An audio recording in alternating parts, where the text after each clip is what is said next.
할렐루야. 오늘 우리가 함께 읽은 이 히브리서는 신약 성경 중에서 접근하기가 가장 어려운 책 중에 하나입니다. 왜냐하면 구약 성경의 많은 부분이 인용되어 있고 다루고 있는 주제들도 신학적으로 무거운 것이기 때문입니다. 그런데 더욱 흥미로운 것은 이 책의 저자가 누구인지가 확실하지 않다는 것입니다. 학자들의 추측으로는 레위 자손이었던 바나바가 아닐까, 혹은 구약에 정통했던 바울이 아닐까 생각은 하지만 아무도 모릅니다. 그래서 초대교부 오리겐은 히브리서가 실제로 누가 이 편지 썼는지 하나님만 아신다고 할 정도입니다. 저자도 알 수 없고 내용도 무거운 이 책, 그럼에도 불구하고 히브리서가 신약 성경에 채택된 이유가 무엇일까요? 편지의 수신자가 명확하고 메시지는 매우 간결하기 때문입니다. 히브리서가 히브리서인 이유는 성경사본 맨 첫머리에 히브리인들에게라는 이 주석이 달려 있었기 때문인데요. 여러분은 히브리라는 말이 어떤 뜻입니까? 이게 아브라함의 별명이었어요. 아브라함의 별명은 믿음의 조상이 아니라 히브리 사람인데요.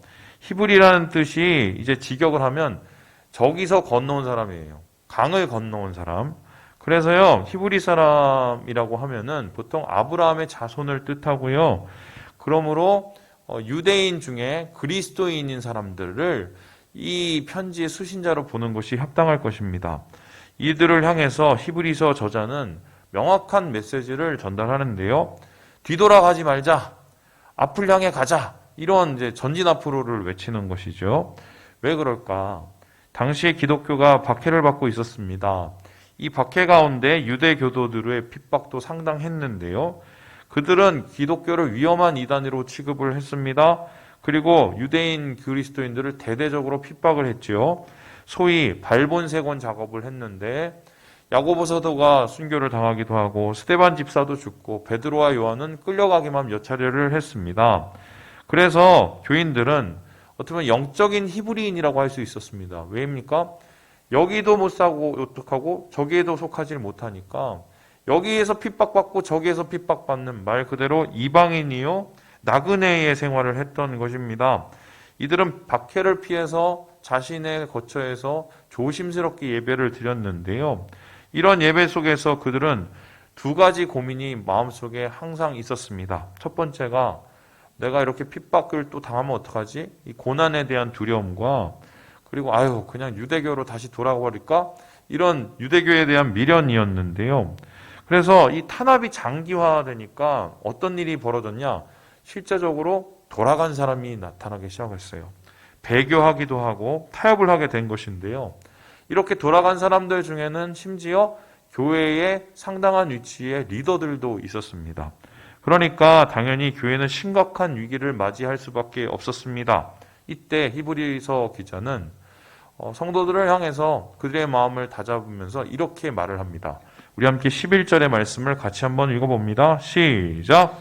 우리가 간절히 원하는 것은 너희 각 사람이 동일한 부지런함을 나타내어 끝까지 소망의 풍성함에 이르러. 개역개정이 번역이 좀 어렵습니다. 그래서 이 구절을 공동 번역으로 살펴보면 이런데요. 제가 읽어볼게요. 소망을 성취하기까지 끝내 같은 열정을 보여주기를 원합니다. 한마디로 소망의 풍성함의 끝까지라는 말은 끝까지 소망을 이룰 때까지 우리가 열심을 다합시다. 이런 얘기인데요. 끝까지 포기하지 않는 믿음을 보여주자. 여기서 소망이라는 것은 바로 구원의 소망이요 천국의 소망입니다. 믿음의 결론이며 신앙의 목적지인데요. 이 편지를 읽는 사람들은 지금 천국의 소망을 바라보고 있습니다. 그래서 배도의 유혹과 타협 속에서 그것을 이겨내고는 있었어요. 하지만 이들 앞에는 조금 다른 유혹이 있었는데요. 그 유혹이 무엇이냐? 현실적이고 애매한 유혹, 바로 게으름이라는 것이었습니다.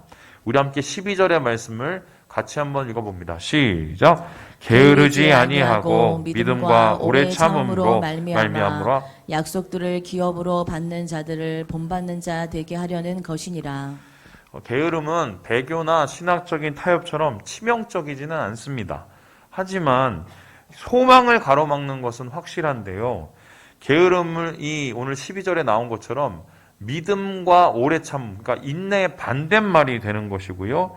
천국 가는 발걸음을 붙잡는 장애가 되는 것입니다.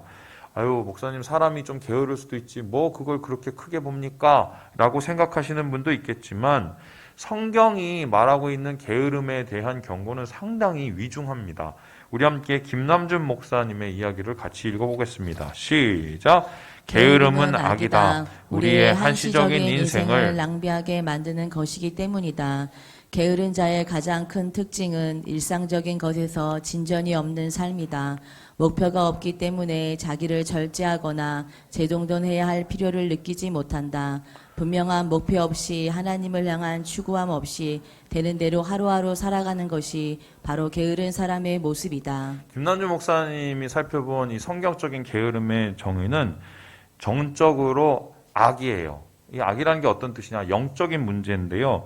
하나님을 향한 열심을 잃어버린 그 상태를 곧 게으름이라고 말을 합니다. 그러니까 이런 말이 되죠. 아무리 일이 많고 아무리 분주하게 살고 아무리 바쁘게 살아도 한마디로 내가 하나님을 향한 이 영적인 열심이 없으면 그건 뭐예요? 게으른 거예요. 게으른 거예요.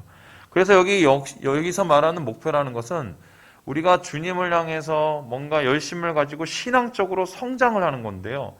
어제의 믿음보단 오늘이 괜찮고 오늘의 믿음보단 내일이 나아지는 그런 성장을 하는 사람들이 바로 게으르지 않는 사람이라는 것입니다. 저는 이제 원래 원예에 별로 이렇게 취미가 없었어요. 그리고 재주도 없었어요. 그래서 우리 집에 뭐 이렇게 식물 같은 거 선물을 하면 얼마 지나지 않아서 다 돌아가셨는데 그런데 제가 이전 교회에 있었을 때 좀 힘든 일이 있어서 뭔가 위안을 삼아 보려고 화분을 하나 사갖고 집에서 키우기 시작을 했어요. 그래서 이놈을 이제 데리고 어떻게든 살려보려고 노력을 했는데 그러면서 뭐 이런저런 이제 그 원예 정보를 알아보다가 재미있는 걸 알게 됐어요. 뭐냐면 화분갈이가 굉장히 중요하더만요. 일단은 화분갈이를 빨리 해도 문제요, 안 해도 문제입니다. 그거 아세요? 안 하면은 뿌리가 이게 더 성장하지 못하고 자라지 못하니까 그냥 그대로예요. 자칫 잘못하면 문제가 생겨요. 근데 더 재밌는 게 화분갈이를 너무 자주 하잖아요. 어떻게 되는 줄 아세요? 뿌리가 작아져요. 그래서 오히려 자라나질 못하는 거예요. 뭐 이런 모습은 믿음하고도 되게 비슷한데요. 오늘날 신앙인들의 문제점은 게으르거나 아니면은 기다리질 못한다는 것입니다. 그래서 성장할 시기를 놓치거나 아예 성장을 멈춰버리는 경우가 많이 있는데요. 성장을 신앙적으로 하려면 삶 속에서 뭔가 뿌리를 내려야 되잖아요. 뿌리 내리는 게 뭡니까? 하루하루 주님의 뜻 구하고 순종으로 믿음으로 그 열매를 만들어가는 건데 그걸 잘 못하는 거예요. 그래서 막 여기저기 싸돌아다니기는 하지만 마음에 남는 게 없는 것입니다. 특히 게으름의 경우는 더 그런데 게으름을 다른 것하고 자주 착각하는 경우가 많아요. 어떤 것하고 착각하냐면 피곤한 거하고 게으름을 착각하고 여유로운 거하고 게으름을 착각을 합니다. 그런데 이게 너무 다른 게 지치고 피곤한 거는요 게으른 게 아닙니다. 왜 이게 다른가 생각을 해보세요. 지치면요 쉬면 돼요. 피곤하면 자면 좀 풀려요. 그죠? 근데 게으른 건 아무리 자도 풀려요 안 풀려요? 안 풀립니다. 잠언 기자가 뭐라고 얘기합니까? 좀 더 자자, 좀 더 졸자, 좀 더 눕자. 이 늪에 게으름이 빠져버리게 된다는 것인데요. 이러한 게으름에 한번 빠지게 되면 악화되어서 더 이상 영적으로 깨어나지 못하게 되죠. 뿐만 아니라 여유로움과 게으름도 다릅니다. 겉으로는 모습이 비슷할 수 있지만 결과가 전혀 다른데요. 여유로움은 일의 한 방식이라고 할 수 있어요. 그래서 뭐 여유롭게 하다 보면 일의 효율도 좋을 때가 있고 성취하는 데 도움이 됩니다. 하지만 게으름은 아무리 여유를 가지고 해도 아무리 시간을 많이 줘도 성취가 거의 드물어요. 그 이유가 무엇인가? 애초에 일할 마음을 잃어버렸기 때문입니다. 그래서요, 게으름은 이유가 왜 그럴 수밖에 없냐면요, 영혼이 병들었기 때문이에요. 내상을 입은 건데, 게으른 사람은 그래서 자기의 게으름을 인정하는 경우가 드뭅니다. 다른 구실을 만들어서 합리화시키고 그리고 고집을 부리게 되는데요. 잠언 기자는 이를 적나라하게 고발을 하고 있어요. 우리 함께 26절의 말씀을 읽어봅니다. 시작. 게으른 자는 길에 사자가 있다. 거리에 사자가 있다 하느니라. 게으른 자는 사리에 맞게 대답하는 사람 7보다 자기를 지혜롭게 여기느니라. 여러분 길에 사자가 있어요? 보신 분 있어요? 거리에 사자가 있어요? 멧돼지 저번에 한번 나왔고 난리 났는데 그건 아주 매우 드문 일이죠. 그런데 게으른 사람들은 없는 사자를 있는 사자처럼 생각을 해요. 두려움을 일부러 가공해서 만들지요. 뿐만 아니라 7사람의 지혜와 한 사람의 지혜가 어떻게 같을 수 있겠습니까? 하지만 게으른 사람은 이 뻔한 사실을 받아들이지 않습니다. 자기의 함정에 빠져 있기 때문인데요. 그들도 한때는 불타는 신앙인이었을 것입니다. 하지만 지금 죄만 남아 있습니다. 도대체 그들에게 무슨 일이 일어났을까? 굳이 성경으로 이 해답을 찾으려 하지 않아도 우리는 그 이유를 알 수 있어요. 왜요? 우리 마음을 잘 들여다보면 돼요. 여러분이 언제 신앙적으로 게을러집니까? 저를 잘 살펴봤더니 그거더라고요. 해봤는데 소용이 없어. 뭐 이거예요. 그래서 열심을 다해서 교회에 봉사를 하고 없는 사람까지 다 짜내갖고 이 성도들을 섬기고, 그런데 뒤돌아보니까 돌아오는 게 별로 없어요. 뿐만 아니라 흔적도 별로 남지 않았는데 그런 생각이 들죠. 내가 도대체 뭐 한 거야 몇 년 동안. 그리고 나서 이 무엇을 위해 그랬나 싶을 막 이런 회의감이 오죠. 그런데 옆에 열심 없이 살아가는 다른 교인들을 보니까 아무 문제 없이 살아가요. 더 잘 살아가요. 그걸 보면서 무슨 생각을 하게 됩니까? 본전 생각하고 내가 손해봤네? 이거 쓸데없는 짓 했네? 내가 굳이 이럴 필요가 없네 생각이 듭니다. 그래서 히브리서 독자들도 비슷한 경험을 했을 텐데 목숨 걸고 믿은 거예요. 손해 감수하고 섬긴 거예요. 그런데 힘들어요. 힘든데 참아보려고 해요. 그런데 어떻게 해요? 믿었던 리더들마저도 변해버린 것입니다. 생각이 들죠? 아니 쟤네도 저러는데 내가 나까지 못하러 그래. 나 그냥 안 할래. 교회를 안 나올 수도 없고 배도를 할 수는 없으니까 그냥 한 발짝만 걸쳐놓고 뒤에 물러나 있어요. 옛날에 설교를 들어보니까 이러면 혼난다고 그랬는데 아무 일도 없어요. 안 혼나. 그러니까 어떻게 합니까? 그냥 편해지죠. 그 상태가 좋아져요. 그런데 문제가 뭐냐면 나도 모르게 영혼이 망가지고 게으름에 장악되어 있다는 것입니다. 쉽게 설명을 해드릴게요. 게으르기 전에 너무 당연하던 것들, 예를 들어서 우리 신앙생활의 기본이 뭡니까? 기도하고 말씀 듣고 그리고 말씀 볼 뿐만 아니라 예배 드리고, 이 당연한 것들이 게으름에 빠져서 장악되게 되면은 당연하지 않은 것이 돼버립니다. 대표적인 게 기도인데요. 생각을 해보세요. 기도를 하다가 목사님 기도 잘 안 돼요. 막 답답해요. 이유가 뭘까요? 저는 정확하게 그게 알아요. 둘 중에 하나예요. 죄 졌거나 기도를 안 한 거예요. 기도 안 하고 우리가 기도를 할 수 있다고 생각하는 게 문제인데 다시 기도의 자리에 서면 안 돼요. 예배도 마찬가지입니다. 예배에 대한 기대감과 기쁨을 가지고 있었을 때는 모르겠는데 그걸 놓쳐버려요. 게으르게. 그러면 어느 순간인가 예배 오는 게 따분해져요. 은혜를 못 받아요. 이미 마음이 닫혀버렸기 때문이지요. 말씀은 어떻습니까? 읽어도 감동이 없고 들어도 변화가 없는 말씀. 내 영혼이 무뎌진 거죠. 그리고 말로만 듣던 영적인 침체가 온 것입니다. 실제로 이 게으름을 나타내는 헬라어 노드로스는 그 원어적 의미가 뭐냐면요. 둔한, 무뎌진이라는 뜻이에요. 그래서 이 단어의 어원이 되게 재밌는데요. 이 노드로스의 이 어원이 노도스예요. 근데 이 노도스의 뜻이 뭐냐? 사생아, 서자라는 뜻이에요. 그러니까 이걸 정리해보면 뭐냐면은 게으름은요. 하나님의 자녀인 것 같기도 하고 아닌 것 같기도 한 사람이에요. 한마디로 그 무엇. 이게 바로 게으름의 결론이라고 할 수 있는데 어떻게 이럴 수 있을까? 도대체 어떻게 하면 게으름에서 벗어날 수 있을까? 다시 뜨거울 수 있는 방법이 없을까? 우리가 고민을 하게 됩니다. 이 고민에 대해서 히브리서 기자는 뭐라고 얘기하느냐?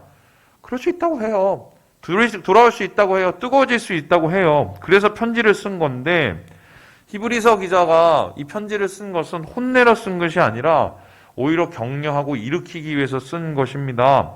소망의 풍성함이 이를 때까지 열심 내자고 권유하기 위해서 이 편지를 쓴 것인데 그러면 어떻게 하면 게으름에서 탈출할 수 있을까? 벗어나기 힘든 게으름의 늪에서 빠져나올 방법은 사실 조금 노력이 필요해요. 결단과 의지가 필요합니다. 내 몸을 쳐서 복종시키는 결단, 그리고 매일매일 하나님의 뜻을 듣는 의지.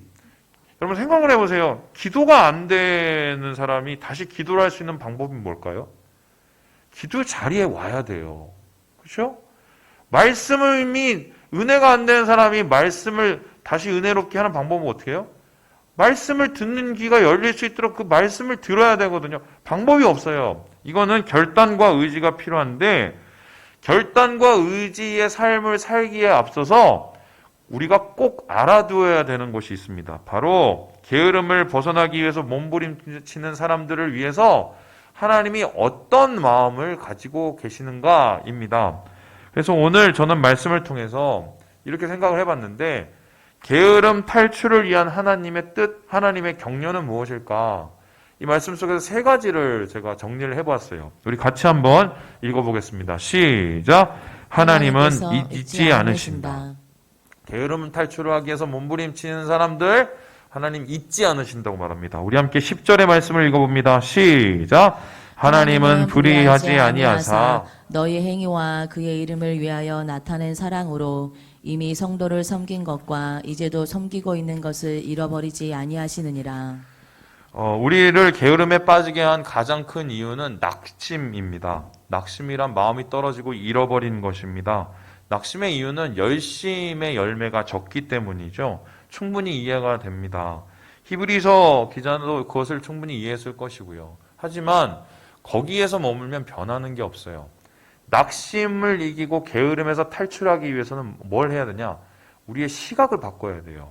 어떤 시각을 바꿔야 되느냐? 바로 사람 보던 시각을 하나님 보는 시각으로 바꿔야 돼요. 제가 클래식 찬양 한번 불러볼게요. 사람을 보며 세상을 볼 때 만족함이 없었네. 그리고 뭐예요?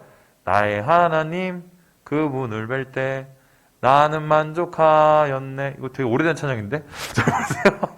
여러분, 이 찬양이 정답 아니겠어요? 사람 보면 만족이 없어요. 내가 뭐 해야 되나 싶어요. 이거 왜 하나 싶어요. 근데 하나님 보면은 내 시각이 변해요. 하나님이 어떤 분이시냐? 나를 잊어버리지 않으시는 분. 내가 하나님을 위해서 어떤 열심을 다하고 교회를 위해서 어떻게 섬겼고 주님을 어떻게 사랑하는지를 하나님이 기억하시고 잊지 않으신다고 말씀을 하세요. 그래서요, 잊지 않으시는 그 하나님이 우리의 마음과 중심을 바라보시면서 기뻐하신다고 말씀을 하세요. 중국 선교의 획기적인 역사를 쓴 허드슨 테일러가 내가 어떻게 사역하는지에 대한 그 사역 지침에 대해서 물어봤을 때 이렇게 대답을 했다고 합니다. 우리 같이 한번 읽어보겠습니다. 시작! 작은 일은 작은 일이다. 하지만 작은 일에 충성하는 것은 큰 일이다. 여러분, 작은 일은 작은 일 맞아요. 하찮은 것은 하찮은 것이 맞아요. 그런데 성경에서 하찮은 것이 큰 일이 될 수 있다고 해요. 그게 뭐냐? 작은 일이라도 그것을 충성할 때. 바로 이 마음으로 허드슨 테일러가 사역을 했고요. 종전에 망하던 중국 선교를 새롭게 일으키는 역사를 만들었습니다. 여러분, 우리가 작은 일에 실망하는 이유가 무엇입니까? 작은 일을 작은 일로 여기는 이유가 무엇입니까? 사람을 보기 때문이에요. 근데 작은 일 속에서 우리가 큰 의미를 발견하는 이유는 이렇게 작은 일에 충성을 다하는 중심을 보시는 하나님을 우리가 바라보기 때문인데요. 하나님이 바라보시는 것은 작고 큰의 문제가 아니라 충성하는가, 충성하지 않는가의 문제입니다. 작은 일이 큰 일이 될 수 있는 것은 하나님이 우리의 행실과 우리의 사랑을 아신다는 것인데 그냥 하시는 게 아니라 절대로 잊지 않으시고 그것을 기뻐하신다고 말하고 있습니다. 그래서 우리는요, 잊지 않으시는 하나님을 기억할 때 게으름에서 벗어나서 다시 일어설 수 있는 중심을 얻게 된다는 것입니다. 그렇다면 두 번째로 게으름 탈출을 위한 이 하나님의 마음은 무엇일까? 우리 같이 한번 읽어보겠습니다. 시작! 하나님께서 맹세하셨다. 잊지 않으실 뿐만 아니라 하나님 맹세하셨대요. 우리 함께 같이 9절의 말씀을 읽어보겠습니다. 시작! 사랑하는 자들아 우리가 이같이 말하나 너에게는 이보다 더 좋은 것 곧 구원에 속한 것이 있음을 확신하노라. 여러분, 히브리서 기자가 이 편지를 읽고 있는 교인들에게 뭐라고 그러냐면 나는 너에게 더 좋은 것이 있는 것을 확신한다. 여기서 더 좋은 것이라는 건 구원에 속한 것, 바로 구원의 소망이며 천국의 영광입니다. 근데 그냥 안다고 얘기하지 않고요. 확실히 믿는다, 확신한다고 말합니다. 장담을 하는데요. 뭘 믿고 이렇게 장담을 할 수 있을까? 너희에게 구원의 소망이 있다는 것을 장담할 수 있을까? 다름 아니라 바로 하나님의 약속 때문이었습니다. 우리 함께 17절의 말씀을 같이 한번 읽어보겠습니다. 시작! 하나님은 약속을 기업으로 받는 자들에게 그 뜻이 변하지 아니함을 충분히 나타내시려고 그 일을 맹세로 보증하셨나니. 하나님께서 약속을 하셨어요. 무슨 약속하셨나? 게으름 이기고 열심으로 하나님 영광 위해서 살려는 사람 천국 주신다고 약속하셨어요. 구원 열매 주신다고 약속하셨어요. 그냥 약속하시는 것도 모자라서 맹세까지 하셨는데요. 맹세할 그 근거가 없으니까 자기 이름을 걸고 맹세를 하셨습니다. 다음 그림을 보면 하나님의 맹세가 얼마나 대단한지를 볼 수 있는 게요. 이 그림은 창세기 15장을 모티브로 해서 그린 그림입니다. 그런데 여기 보시는 것처럼 저기 누워서 막 일어나는 사람이 누구냐면 아브라함이에요.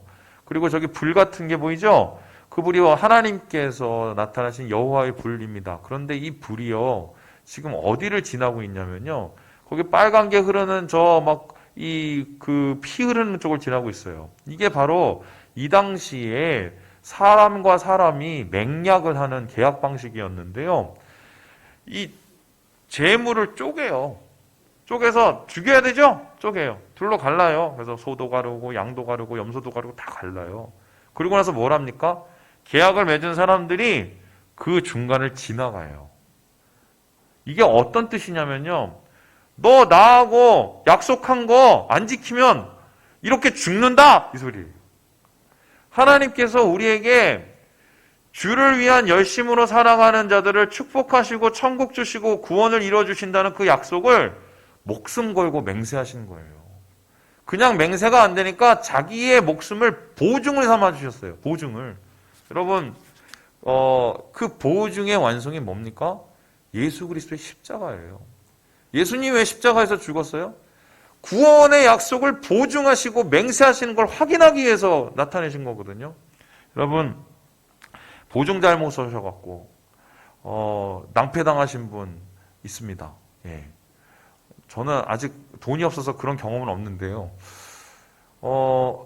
왜 보증하면서 낭패를 당한지 여쭤보면은 그 사람이 준다고 정말 약속을 했어요. 근데 지나가 보니까 약속을 어긴 거예요. 그래서 보증 설 때는 어떻게 되냐? 정말 믿을 사람 아니면 보증 서지 말라고 얘기해요. 웬간하면 하지 말라고. 자, 그러면 제가 여러분에게 질문을 해보겠습니다. 여러분들이 믿을 만한 사람입니까? 하나님께서 목숨 걸고 약속할 만큼, 구원을 약속하고 천국을 약속할 만큼 믿을 만한 사람인가요, 우리가? 맨날 변하고 맨날 무너지는 이러한 사람들을 하나님이 은혜로 목숨 걸고 약속하셨어요. 나를 향한 열심과 또한 섬김을 다한 자들을 내가 축복한다는 그 약속을 하셨는데요. 하나님께서는 우리의 충성을 아실 뿐이 아니라 확실히 보상하십니다. 그래서 매튜 헨리는 다음과 같이 얘기를 했어요. 우리 같이 한번 읽어보죠. 시작. 약속과 약속의 성취 사이에는 언제나 간격이 있는데 믿는 자들이 끝날 때까지 인내하느냐 못하느냐를 시험하는 시험 기간이다. 인내하며 노력하는 자들은 아브라함이 약속된 축복을 얻었던 것처럼 분명히 약속된 축복을 받을 것이다. 하나님의 맹세하심은 약속에 대한 보증이 되며 약속이 성취되기에 인내하며 기다리는 사람들에게 큰 격려가 된다. 이것이 격려라는 거죠. 되지도 않는 믿을 수도 없는 사람을 위해서 목숨을 거시고 구원과 천국을 보증하신 하나님, 열심으로 주님 앞에 나아가는 자를 기억하시는 하나님의 이 마음이 우리를 다시 세우는 격려가 된다는 것입니다. 마지막으로 이 게으름을 탈출하기 위한 하나님의 마음은 도대체 무엇일까? 우리 같이 한번 읽어보겠습니다. 시작. 예수님께서 앞서가신다. 잊지 않으실 뿐만 아니라 맹세를 하시고요. 우리를 앞서서 예수님께서 가신다고 말합니다. 우리 함께 20절의 말씀을 읽어보겠습니다. 시작. 그리로 앞서가신 예수께서 멜기세덱의 반차를 따라 영원히 대제사장이 되어 우리를 위하여 들어가셨느니라. 예수님께서 우리를 위하여 먼저 들어가셨다. 먼저 앞서가셨다고 얘기합니다. 그러면 여기서 앞서가신 곳이 어디시겠습니까? 바로 천국 보좌입니다. 천국 보좌로 예수님께서 앞서가신 이유는 우리를 앞서가셔서 구원을 준비하시고 천국을 예비하시기 위해서 가신 건데요. 주님께서 우리를 잊지 않으셨을 뿐만 아니라 맹세하셨고 먼저 충성의 길을 거셔서 우리를 그 천국에서 기다리고 계신다고 얘기하는 것입니다. 그곳에서 우리가 주님 만나는 날 어떤 일이 벌어지겠습니까? 야, 너 고생했다. 너 정말 잘했다. 내가 너 때문에 너무 좋았다. 그리고 주님께서 우리의 눈물을 닦아주실 것입니다. 잘했다 칭찬하실 것입니다. 우리와 수고의 아픔을 잊게 하실 것입니다.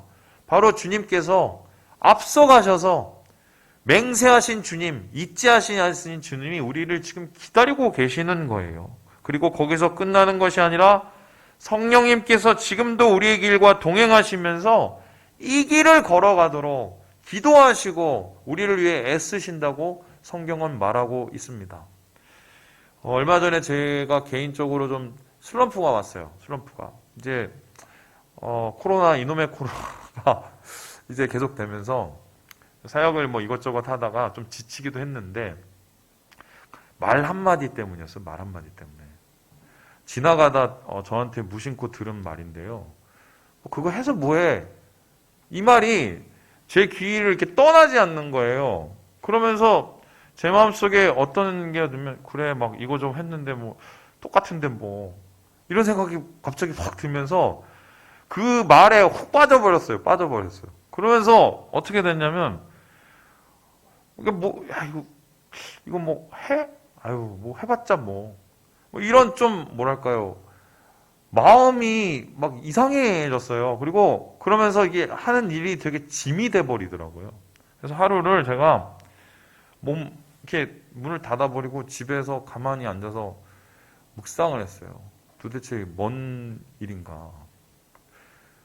저녁 때에 대해서 좀 기도하는 가운데 제가 알게 된 게 마음이 많이 고장이 나 있더라고요. 고장이. 이게 말은 그 한마디였는데 그거 해서 뭐해. 그 얘기를 듣기 전에 이미 제 생각과 제 이 시각이 많이 사람들에게 쏠려 있었던 거예요. 근데 그게 마치 그냥 방아쇠처럼 탁 당겨져서 순간에 확 무너지는. 하나님 앞에 참 부족함을 아뢰고 다시 원점부터 시작을 해봤어요. 내가 왜 목사가 됐나? 하나님은 자격도 안 되는 나를 왜 목사로 세우셨을까? 그리고 내가 왜 호원삼일교회에 왔나? 이곳에서 사역을 하면서 내가 어떤 마음으로 시작을 했는가 생각을 해봤어요. 물론 부흥도 하고 성장도 하고 유명해지기도 하고 그러면 좋겠죠. 그거 싫어하는 목사가 있겠어요? 근데 제가 그거 하려고 제 인생에서 할애해서 신대원을 가고 그런 게 그때 아니었거든요. 제가 신대원 가고 사역 시작했던 이유는 단 한 가지인데요. 하나님이 원하셨기 때문이에요. 그리고 그 순간순간에 되게 어려운 시간이 있었는데 그때마다 제가 그걸 견딜 수 있었던 게 하나님이 이런 제 마음 아신다는 것과 그리고 하나님께서 그 아시는 뿐만 아니라 나를 은혜 가운데 이끌어 주신다는 걸 제가 경험했기 때문에 제가 버틴 거거든요.